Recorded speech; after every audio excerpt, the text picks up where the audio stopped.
ओम श्री परमात्मने नमः। ओम नमो भगवते वासुदेवाय। आज श्रीमद् भागवत महात्म्य।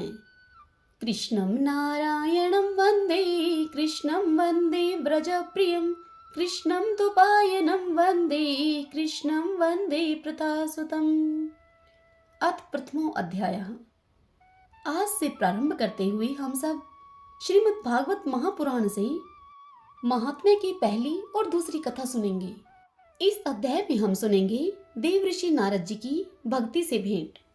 सच्चिदानंद भगवान श्री कृष्ण को हम नमस्कार करते हैं, जो जगत की उत्पत्ति, स्थिति और विनाश के हेतु तथा आध्यात्मिक, आदि दैविक और आदि भौतिक तीनों प्रकार के तापों का नाश करने वाले हैं। जिस समय श्री शुकदेव जी का यज्ञोपवीत संस्कार भी नहीं हुआ था तथा लौकिक वैदिक कर्मों के अनुष्ठान का अवसर भी नहीं आया था, तभी उनको अकेले ही संन्यास लेने के लिए घर से निकलते हुए देखकर उनके पिता श्री व्यास जी विरह से कातुर होकर उन्हें पुकारने लगे, बेटा बेटा तुम कहाँ जा रहे हो। उस समय वृक्षों ने तन्मय होने के कारण श्री शुकदेव जी की ओर से उन्हें उत्तर दिया था। ऐसे सर्वभूत हृदय स्वरूप श्री शुकदेव मुनि को मैं नमस्कार करता हूँ। एक बार भगवत कथा अमृत का रसवादन करने में कुशल मुनिवर श्री शौनक जी ने नैमिषारण्य क्षेत्र में विराजमान महामती श्री सूत जी को नमस्कार करके उनसे पूछा। शौनक जी उनसे बोले, हे सूत जी, आपका ज्ञान अज्ञान अंधकार को नष्ट करने के लिए करोड़ों सूर्यों के समान है। आप हमारे कानों के लिए रसायन अमृत स्वरूप सार गर्भित कथा कहिए। भक्ति, ज्ञान और वैराग्य से प्राप्त होने वाले महान विवेक की वृद्धि किस प्रकार होती है तथा वैष्णव लोग किस तरह इस माया मोह से अपना पीछा छुड़वाते हैं। इस घोर कलिकाल में जीव प्रायः असुरी स्वभाव के हो गए हैं। विविध कलेशों से आक्रांत इन जीवों को शुद्ध अर्थात दैवी शक्ति संपन्न बनाने का सर्वश्रेष्ठ उपाय क्या है। हे सूत जी, आप हमें कोई ऐसा शाश्वत साधन बतलाइए जो सबसे अधिक कल्याणकारी तथा पवित्र करने वालों में भी पवित्र हो तथा जो भगवान श्री कृष्ण की प्राप्ति करा दे। चिंतामणि केवल लौकिक सुख दे सकती है और कल्पवृक्ष अधिक से अधिक स्वर्गीय संपत्ति दे सकता है, परंतु गुरुदेव प्रसन्न होकर भगवान का योगी दुर्लभ नित्य वैकुंठ धाम दे देते हैं। तब श्री सूत जी ने उनसे कहा कि हे शौनक जी, तुम्हारे हृदय में भगवान का प्रेम है, इसलिए मैं विचार करके तुम्हें संपूर्ण सिद्धांतों का निष्कर्ष सुनाता हूँ, जो जन्म मृत्यु के भय का नाश कर देता है, जो भक्ति के प्रवाह को बढ़ाता है और भगवान श्री कृष्ण की प्रसन्नता का प्रधान कारण है। मैं तुम्हें वह साधन बतलाता हूँ, उसे तुम सावधान होकर सुनो। श्री शुकदेव जी ने कलयुग में जीवों के काल रूपी सर्प के मुख का ग्रास होने के त्रास का अत्यंतिक नाश करने के लिए श्रीमद् भागवत शास्त्र का प्रवचन किया है। मन की शुद्धि के लिए इससे बढ़कर कोई साधन नहीं है। जब मनुष्य के जन्म जन्मांतर का पुण्य उदय होता है, तभी उसे इस भागवत शास्त्र की प्राप्ति होती है। जब शुकदेव जी राजा परीक्षित को यह कथा सुनाने के लिए सभा में विराजमान हुए, तब देवता लोग उनके पास अमृत का कलश लेकर आए। देवता अपना काम बनाने में बड़े कुशल होते हैं, अतः यहाँ भी सबने शुकदेव मुनि को नमस्कार करके उनसे कहा कि आप यह अमृत लेकर बदले में हमें कथामृत का दान दीजिए। इस प्रकार परस्पर विनय में अर्थात अदला बदली हो जाने पर राजा परीक्षित अमृत का पान करें और हम सब श्रीमद् भागवत रूप अमृत का पान करेंगे। इस संसार में कहाँ कांच और कहाँ महामूल्य मणि तथा कहाँ सुधा और कहाँ कथा। श्री शुकदेव जी ने यह सोचकर उस समय देवताओं की हंसी उड़ा दी।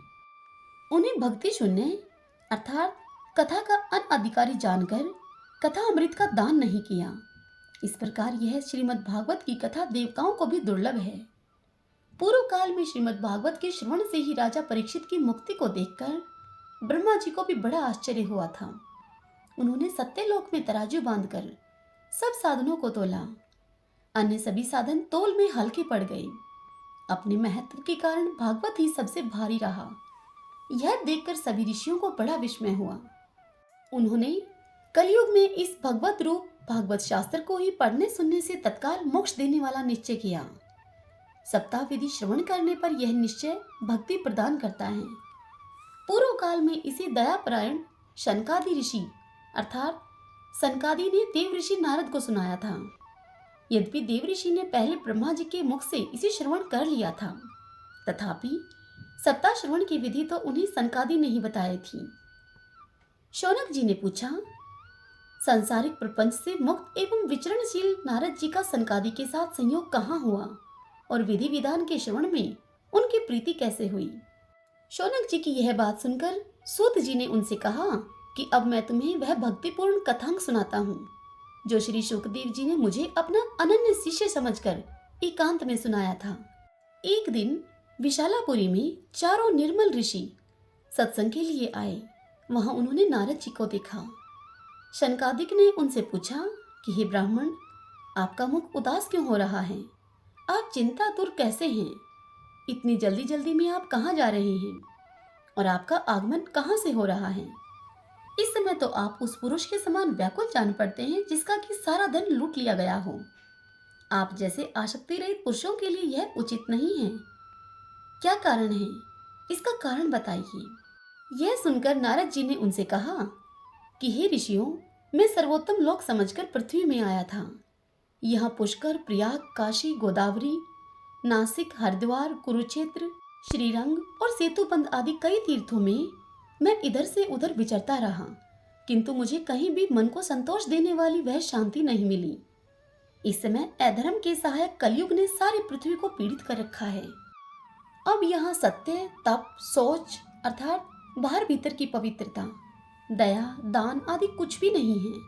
बेचारे जीव केवल अपना पेट पालने में लगे हुए हैं। वे असत्यभाषी, आलसी, मंदबुद्धि, भाग्यहीन, उपद्रवग्रस्त हो गए हैं। जो साधु संत कहे जाते हैं वे पूरे पाखंडी हो गए हैं। देखने में तो वे विरक्त हैं, किंतु स्त्री धन आदि सभी का वह परिग्रह करते हैं। घर में स्त्रियों का राज्य है। साले सलाहकार बने हुए हैं। लोभ से लोग कन्या विक्रय करते हैं और स्त्री पुरुषों में कलह मचा रहता है। महात्माओं के आश्रम, तीर्थ और नदियों पर यवनों अर्थात विधर्मियों का अधिकार हो गया है। उन दुष्टों ने बहुत से देवालय भी नष्ट कर दिए हैं। इस समय यहाँ न कोई योगी है और न कोई सिद्ध है, न कोई ज्ञानी है और न ही कोई सत्कर्म करने वाला है। सारे साधन इस समय कली रूप दावानल से जलकर भस्म हो गए हैं।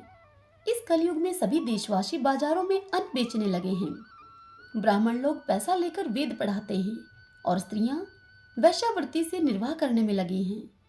इस तरह कलयुग के दोष देखता और पृथ्वी पर विचरता हुआ मैं यमुना जी के तट पर जा पहुंचा, जहां भगवान श्री कृष्ण की अनेकों लीलाएं हो चुकी हैं। मुनिवरों सुनिए, वहां मैंने एक बड़ा आश्चर्य देखा।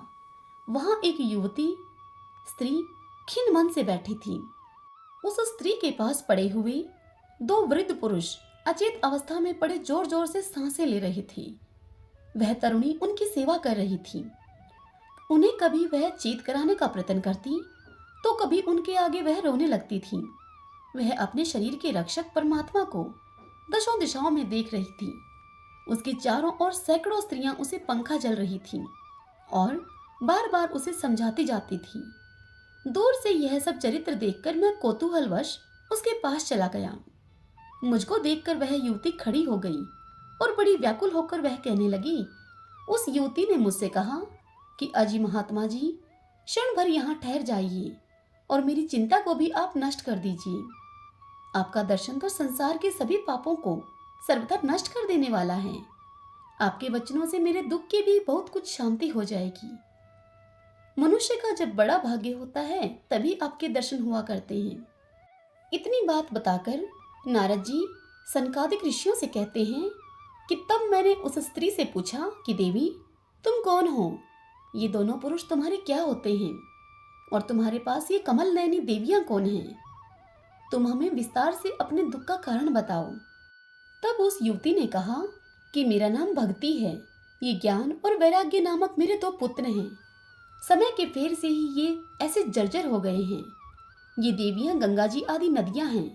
ये सब मेरी सेवा करने के लिए ही यहाँ आई हैं। इस प्रकार साक्षात देवियों के द्वारा सेवित होने पर भी मुझे सुख शांति नहीं है। हे तपोधन, हे नारद जी, अब ध्यान देकर मेरा वृतांत सुनिए। मेरी कथा वैसे तो प्रसिद्ध है, किंतु फिर भी उसे आप सुनकर मुझे शांति प्रदान करें। मैं द्रविड़ देश में उत्पन्न हुई हूँ, कर्नाटक में बढ़ी हूँ, कहीं कहीं महाराष्ट्र में सम्मानित हुई, किंतु गुजरात में मुझको बुढ़ापे ने आ घेरा। वहां घोर कलयुग के प्रभाव से पाखंडियों ने मुझे अंग भंग कर दिया। चिरकाल तक यह अवस्था रहने के कारण मैं अपने पुत्रों के साथ दुर्बल और निस्तेज हो गई हूँ। अब जब से मैं वृंदावन आई हूँ, तब से पुनः परम सुंदरी स्वरूपवती नवयुवती हो गई हूँ, किंतु सामने पड़े हुए मेरे ये दोनों पुत्र थके मांदे और दुखी हो रहे हैं। अब मैं यह स्थान छोड़कर अन्यत्र जाना चाहती हूँ। ये दोनों बूढ़े हो गए हैं, इसी दुख से मैं दुखी हूँ। मैं तरुणी क्यों और मेरे ये दोनों पुत्र बूढ़े क्यों? हम तीनों साथ साथ रहने वाले हैं, फिर यह विपरीतता क्यों? होना तो यह चाहिए कि माता बूढ़ी हो और उसके पुत्र तरुण हो। इसी कारण से मैं आश्चर्यचकित चित्त से अपनी इस अवस्था पर शोक करती रहती हूँ। हे नारद जी, आप परम बुद्धिमान एवं योग निधि हैं, इसका क्या कारण हो सकता है, यह आप बताइए। तब नारद जी ने कहा कि साध्वी, मैं अपने हृदय में ज्ञान दृष्टि से तुम्हारे संपूर्ण दुख का कारण देखता हूँ। तुम्हें विषाद नहीं करना चाहिए, श्रीहरि तुम्हारा कल्याण करेंगे। सूत जी शौनक जी से कहते हैं कि मुनिवर नारद जी ने एक क्षण में ही उसका कारण जानकर उससे कहा। नारद जी ने उस देवी से कहा, देवी सावधान होकर सुनो, यह दारुण कलयुग है। इसी से इस समय सदाचार, योग मार्ग और तप आदि सभी लुप्त हो गए हैं। लोग शठता और दुष्कर्म में लगकर अघासुर बन रहे हैं। संसार में जहां देखो वहीं सत्पुरुष दुख से मलान हैं और दुष्ट सुखी हो रहे हैं। इस समय जिस बुद्धिमान पुरुष का धैर्य बना रहे, वही पुरुष बड़ा ज्ञानी या फिर वह पंडित है। पृथ्वी कर्मशः प्रतिवर्ष शेष जी के लिए भार रूप होती जा रही है। अब यह छूने योग्य तो क्या, देखने योग्य भी नहीं रह गई है, और न इसमें कहीं मंगल ही दिखाई देता है। अब किसी को पुत्रों के साथ तुम्हारा दर्शन भी नहीं होता। विषय अनुराग के कारण अंधे बने हुए जीवों से उपेक्षित होकर तुम जर्जर हो रही थी। वृंदावन के संयोग से तुम फिर नवीन तरुणी हो गई हो। अतः यह वृंदावन धाम धन्य है, जहां भक्ति सर्वत्र नृत्य कर रही है। परंतु तुम्हारे इन दोनों पुत्रों का यहाँ पर कोई ग्राहक नहीं है, इसीलिए इनके यहाँ आने पर भी इनका बुढ़ापा नहीं छूट रहा है। यहाँ इनको कुछ आत्म सुख अर्थात भगवत स्पर्श जनित आनंद की प्राप्ति होने के कारण ये सोते हुए से जान पड़ते हैं। इतना सुनकर भक्ति ने कहा कि राजा परीक्षित ने इस पापी कलयुग को क्यों रहने दिया। इसके आते ही सब वस्तुओं का सार न जाने कहाँ चला गया है। करुणामय श्री हरि से भी यह अधर्म कैसे देखा जाता है। हे नारद मुनि, मेरा यह संदेह दूर कीजिए। आपके वचनों से मुझे बड़ी शांति मिली है। तब नारद जी ने कहा कि हे बाले, यदि तुमने पूछा है तो तुम प्रेम से सुनो। कल्याणी, मैं तुम्हें सब बताऊंगा और तुम्हारा सब दुख दूर हो जाएगा। जिस दिन भगवान श्री कृष्ण इस भूलोक को छोड़कर अपने परम धाम को पधारे, उसी दिन से यहाँ संपूर्ण साधनों में बाधा डालने वाला कलयुग आ गया। दिग्विजय के समय राजा परीक्षित की दृष्टि पड़ने पर कलयुग दीन के समान उनकी शरण में आया। भ्रमर के समान सारग्राही राजा ने यह निश्चय किया कि इसका वध मुझे नहीं करना चाहिए, क्योंकि जो फल तपस्या, योग एवं समाधि से भी नहीं मिलता, कलयुग में वही फल श्रीहरि कीर्तन से भली भांति मिल जाता है। इस प्रकार सारहीन होने पर भी उसे इस एक ही दृष्टि से सार युक्त देखकर उन्होंने कलयुग में उत्पन्न होने वाले जीवों के सुख के लिए ही इसे रहने दिया था। इस समय लोगों के कुकर्म में परवर्त होने के कारण सभी वस्तुओं का सार निकल गया है और पृथ्वी के सारे पदार्थ बीजहीन भूषी के समान हो गए हैं। ब्राह्मण केवल अन्न धन आदि के लोभवश घर घर एवं जन जन को भागवत की कथा सुनाने लगे हैं, इसलिए कथा का सार चला गया। तीर्थों में नाना प्रकार के अत्यंत घोर कर्म करने वाले नास्तिक और नारकी पुरुष भी रहने लगे हैं, इसलिए तीर्थों का भी प्रभाव जाता रहा। जिन मनुष्यों का चित्त निरंतर काम, क्रोध, महान लोभ और तृष्णा से तपता रहता है, वे भी तपस्या का ढोंग करने वाले हैं, इसलिए तप का भी सार निकल गया।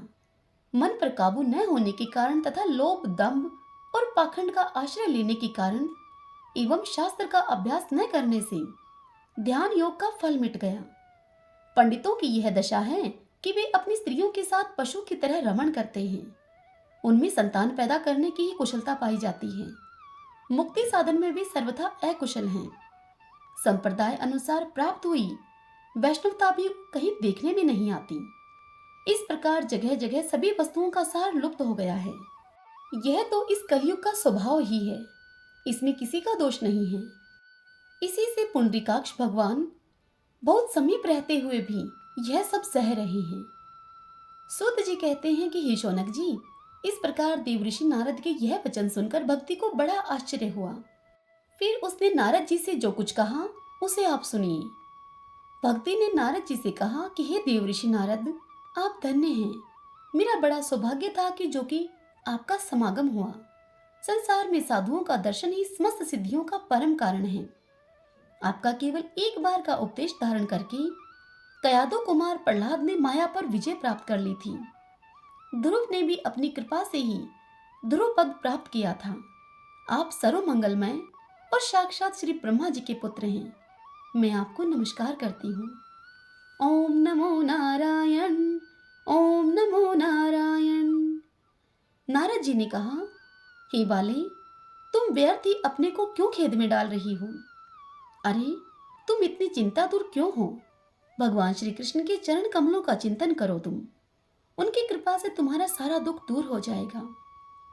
जिन्होंने कौरवों के अत्याचार से द्रौपदी की रक्षा की थी और गोप सुंदरियों को सनाथ किया था, वे श्री कृष्ण भगवान कहीं चले थोड़े गए हैं।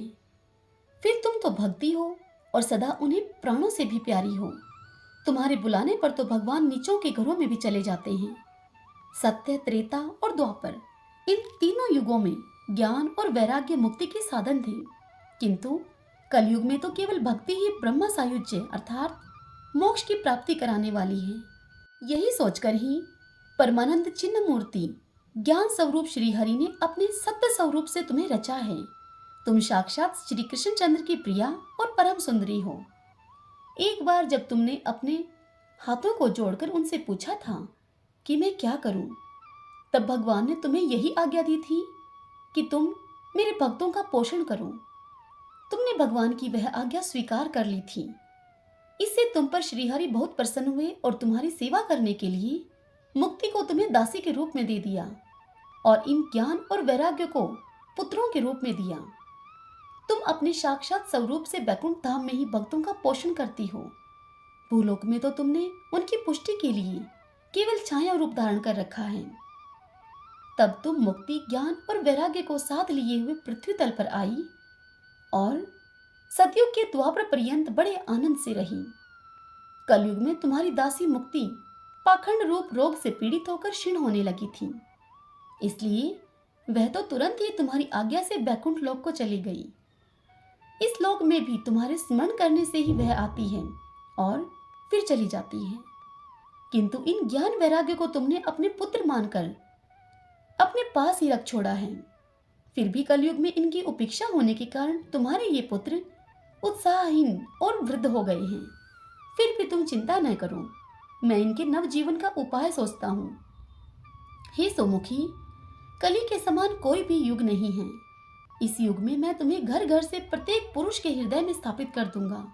देखो, अन्य सब धर्मों को दबाकर और भक्ति विषयक महा उत्सवों को आगे रखकर यदि मैंने लोक में तुम्हारा प्रचार न किया तो मैं श्री हरि का दास नहीं। इस कलयुग में जो जीव तुमसे युक्त होंगे वे पापी होने पर भी बेखटक के भगवान श्री कृष्ण के अभय धाम को प्राप्त होंगे। जिनके हृदय में निरंतर प्रेम रूपिणी भक्ति निवास करती है, वे शुद्ध अंतःकरण पुरुष स्वप्न में भी यमराज को नहीं देखते हैं। जिनके हृदय में भक्ति महारानी का निवास है, उन्हें प्रेत, पिशाच, राक्षस या दैत्य इनमें से कोई भी स्पर्श करने में समर्थ नहीं हो सकते। तप, वेदा अध्ययन, ज्ञान और कर्म आदि इनमें से किसी भी साधन से भगवान वश में नहीं किए जा सकते। वे केवल भक्ति से ही वशीभूत होते हैं। इसमें श्री गोपीजन प्रमाण हैं। मनुष्यों को सहस्त्रों जन्मों के पुण्य प्रताप से भक्ति में अनुराग होता है। कलयुग में केवल भक्ति ही सार है। भक्ति से तो साक्षात श्री कृष्णचंद्र सामने उपस्थित हो जाते हैं। जो लोग भक्ति से द्रोह करते हैं वे तीनों लोक में दुख ही दुख पाते हैं। पूर्व काल में भक्त का तिरस्कार करने के कारण दुर्वासा ऋषि को बड़ा घोर कष्ट उठाना पड़ा था। बस व्रत, तीर्थ, योग, यज्ञ और ज्ञान चर्चा आदि बहुत से साधनों की कोई आवश्यकता नहीं है। एकमात्र भक्ति ही मुक्ति को देने वाली है। सूत जी कहते हैं कि हे शौनक जी, इस प्रकार नारद जी के निर्णय किए हुए अपने महात्म्य को सुनकर भक्ति के सारे अंग पुष्ट हो गए और भक्ति उनसे कहने लगी। भक्ति ने नारद जी से कहा, हे नारद जी, आप धन्य हैं।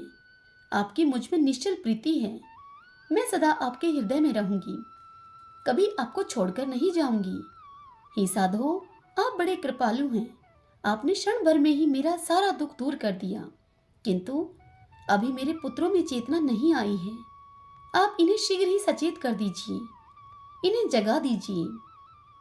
सूत जी कहते हैं कि हे शौनक जी, भक्ति के ये वचन सुनकर नारद जी को बड़ी करुणा आई और वे ज्ञान और वैराग्य को हाथ से हिला डुलाकर जगाने लगे। फिर उनके कान के पास मुंह लगाकर नारद जी ने जोर से कहा, ओ ज्ञान, जल्दी जग पड़ो। ओ वैराग्य, तुम जल्दी जग पड़ो।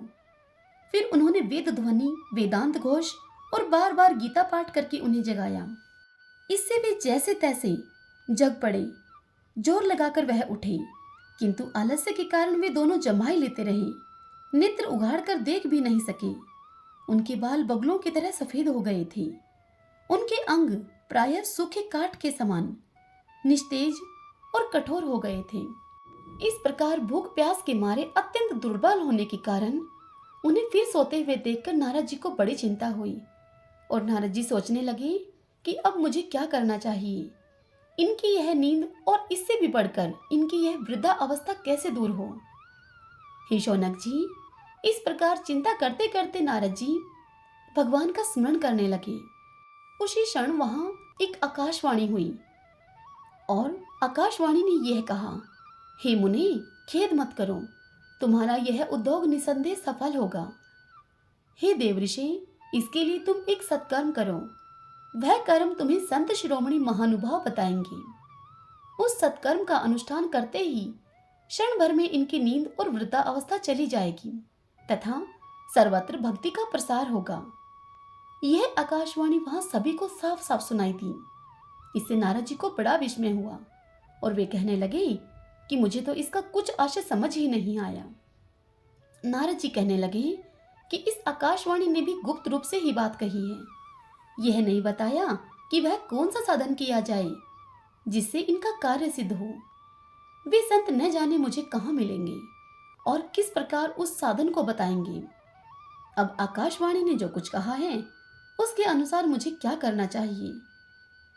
सूत जी शौनक जी से कहते हैं कि हे शौनक जी, तब नारद जी ज्ञान और वैराग्य दोनों को वहीं पर छोड़कर वहां से चल पड़े और प्रत्येक तीर्थ में जा जाकर मार्ग में मिलने वाले मुनीश्वरों से यह साधन पूछने लगे।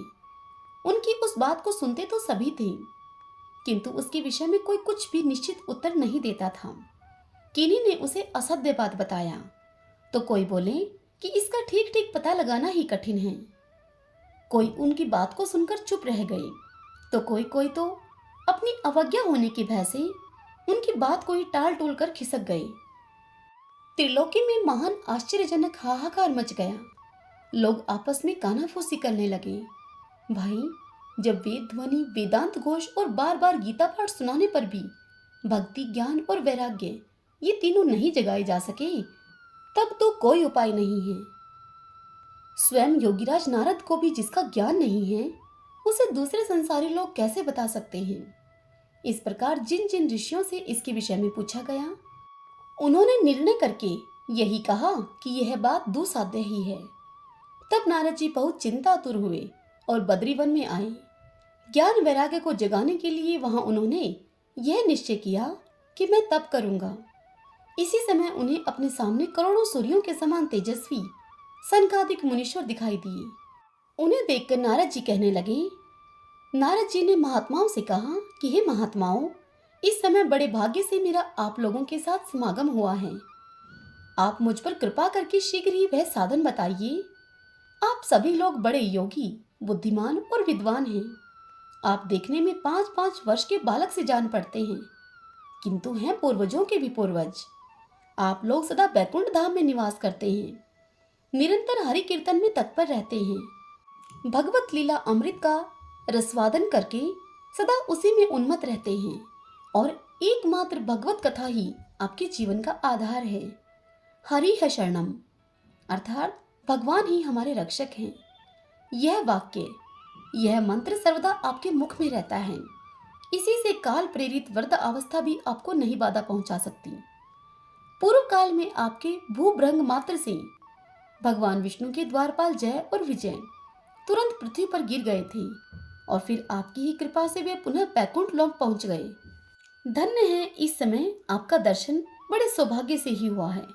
मैं बहुत दीन हूँ और आप लोग स्वभाव से ही दयालु हैं, इसलिए मुझ पर आपको अवश्य कृपा करनी चाहिए।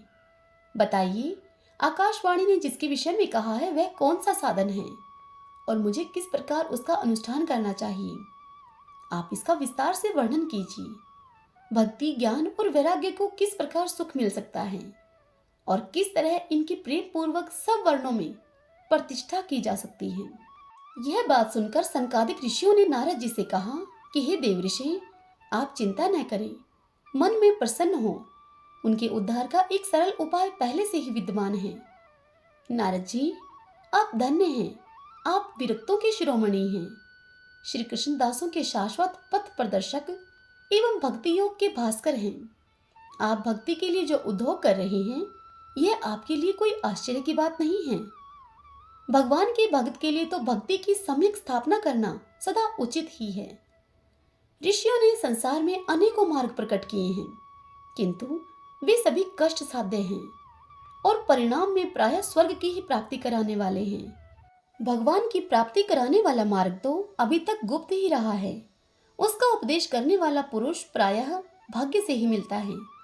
आपको आकाशवाणी ने जिस सत्कर्म का संकेत किया है, उसे आपको हम बतलाते हैं। आप प्रसन्न और सम्मानित चित होकर उसे सुनिए। हे नारद जी, द्रव्य यज्ञ, तपो यज्ञ, योग यज्ञ और स्व अध्याय रूप ज्ञान यज्ञ, ये सब तो स्वर्ग आदि की प्राप्ति कराने वाले कर्म की ओर ही संकेत करते हैं। पंडितों ने ज्ञान यज्ञ को ही सत्कर्म अर्थात मुक्तिदायक कर्म का सूचक माना है। वह श्रीमद् भागवत का पारायण है, जिसका गान शुक आदि महानुभावों ने किया है। उसके शब्द सुनने से ही भक्ति, ज्ञान और वैराग्य को बड़ा बल मिलेगा। इससे ज्ञान वैराग्य का कष्ट मिट जाएगा और भक्ति को आनंद मिलेगा। सिंह की गर्जना सुनकर जैसे भेड़िया भाग जाते हैं, उसी प्रकार श्रीमद् भागवत के ध्वनि से कलयुग के सारे दोष नष्ट हो जाएंगे। तब प्रेम रस प्रवाहित करने वाली भक्ति, ज्ञान और वैराग्य को साथ लेकर प्रत्येक घर और व्यक्ति के हृदय में क्रीड़ा करेगी। नारद जी ने कहा कि मैंने वेद वेदांत की ध्वनि और गीता पाठ करके उन्हें बहुत जगाया, किंतु फिर भी भक्ति, ज्ञान और वैराग्य ये तीनों नहीं जगे। ऐसी स्थिति में श्रीमद् भागवत सुनाने से वे कैसे जगेंगे? क्योंकि उस कथा के प्रत्येक श्लोक और प्रत्येक पद में भी वेदों का ही तो सारांश है। आप लोग शरणागत वत्सल हैं तथा आपका दर्शन कभी व्यर्थ नहीं होता, इसलिए मेरा यह संदेह आप दूर कर दीजिए। इस कार्य में विलंब न कीजिए। तब सनकादि ऋषियों ने नारद जी से कहा कि श्रीमद् भागवत की कथा वेद और उपनिषदों के सार से बनी है, इसलिए उनसे अलग उनकी फल रूपा होने के कारण वह बड़ी उत्तम जान पड़ती है। जिस प्रकार उस वृक्ष की जड़ से लेकर शाखा गृह पर्यंत रहता है, किंतु उस स्थिति में उसका आस्वादन नहीं किया जा सकता, वही जब अलग होकर फल के रूप में आ जाता है, तब संसार में सभी जीवों को प्रिय लगने लगता है। दूध में घी रहता ही है, किंतु उस समय उसका अलग स्वाद नहीं मिलता। वही जब उससे अलग हो जाता है, तब देवताओं के लिए भी स्वादवर्धक हो जाता है। खांड ईख के और छोर और बीच में ही व्याप्त रहती है, तथापि अलग होने पर उसकी कुछ और ही मिठास होती है। ऐसे ही यह भागवत की कथा है। यह भागवत पुराण वेदों के समान है। श्री व्यासदेव ने इसे भक्ति, ज्ञान और वैराग्य की स्थापना के लिए प्रकाशित किया है। पूर्व काल में जिस समय वेद वेदांत के पारगामी और गीता की भी रचना करने वाले भगवान व्यासदेव खिन्न होकर अज्ञान समुद्र में गोता खा रहे थे, उस समय आपने ही उन्हें 4 श्लोकों में इसका उपदेश किया था। उसे सुनते ही उनकी सारी चिंताएं दूर हो गई थी। फिर इसमें आपको आश्चर्य क्यों हो रहा है जो आप हमसे इस प्रकार से प्रश्न कर रहे हैं? आपको उन्हें शोक और दुख का विनाश करने वाला श्रीमद् भागवत पुराण ही सुनाना चाहिए। यह सुनकर नारद जी ने कहा कि हे महानुभाव, आपका दर्शन जीव के संपूर्ण पापों को तत्काल नष्ट कर देता है और जो संसार दुख रूप दावानल से तपे हुए लोग हैं उन पर शीघ्र ही शांति की वर्षा करता है। आप निरंतर शेष जी के सहस्त्र मुखों से गाए हुए भगवत कथा अमृत का ही पान करते रहते हैं। मैं प्रेम लक्षणा भक्ति का प्रकाश करने के उद्देश्य से आपकी शरण लेता हूँ। जब अनेकों जन्मों के संचित पुण्य पुंज का उदय होने से मनुष्य को सत्संग मिलता है, तब वह उसके अज्ञान जनित मोह और मद रूप अंधकार का नाश करके विवेक उदय होता है। हरि ओम तत्सत। ओम श्री कृष्णाय नमो नमः। ओम नमो भगवते वासुदेवाय। भगतजनों, आज की कथा यहीं समाप्त होती है। कल की कथा में हम भक्ति के कष्ट की निवृत्ति तथा गोकर्ण जी की कथा सुनेंगे। जय श्री कृष्ण। राधे राधे।